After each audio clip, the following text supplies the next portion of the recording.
Tu sais, Mélodie, pour ton projet de formation en DAE, j'ai réfléchi. Tu n'as rien à prouver aux autres.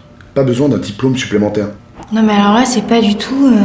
Sincèrement, faut que tu aies confiance en toi, là. Hein. Tu prends du temps pour toi et tu te reboostes. Hein. C'est ça qu'il te faut. Chef, le DAE, c'est un défibrillateur. Vous savez, quand les gens ont des problèmes cardiaques.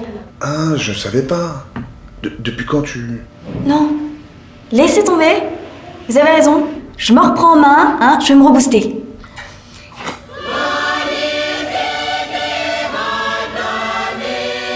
Bienvenue dans cette émission dédiée aux gestes qui sauvent. Vous ne savez pas comment identifier les premiers signes d'un arrêt cardiaque, ni comment réagir au mieux dans une telle situation.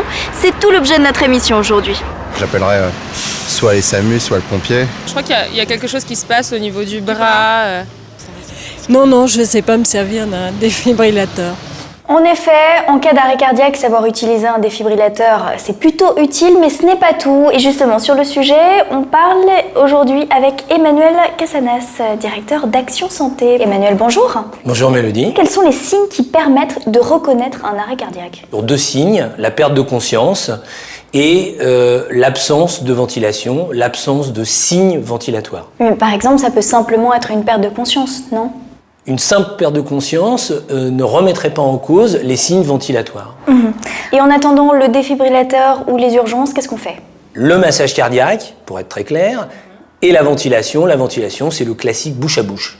Qu'est-ce que c'est qu'un défibrillateur, très concrètement? Eh bien, le défibrillateur, c'est un petit appareil qui va permettre à la fois d'analyser l'origine de l'arrêt cardiaque, plus précisément l'origine électrique de l'arrêt cardiaque, mais en plus qui va permettre, une fois identifié l'origine de l'arrêt, de la traiter par l'application d'un choc électrique. C'est-à-dire qu'on va avoir une voix off qui va nous accompagner dans toutes les étapes. Exactement, le terme est approprié. C'est une voix off qui va vous guider pas à pas, étape par étape, en validant chacune des étapes pour vous conduire à mettre en place correctement le défibrillateur. Est-ce qu'il y a vraiment une différence entre le massage manuel et le défibrillateur?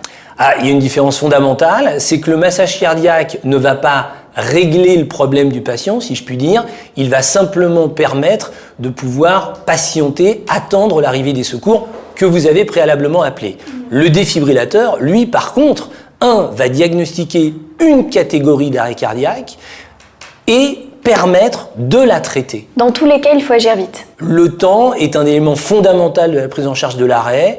Il faut intervenir dans les 3-5 premières minutes au maximum. Chaque minute qui passe constitue des pertes de chance pour le patient. Merci beaucoup Emmanuel Cassanas pour ces explications. Et c'est sur ces propos que se referme notre émission. On se retrouve très bientôt pour une nouvelle édition.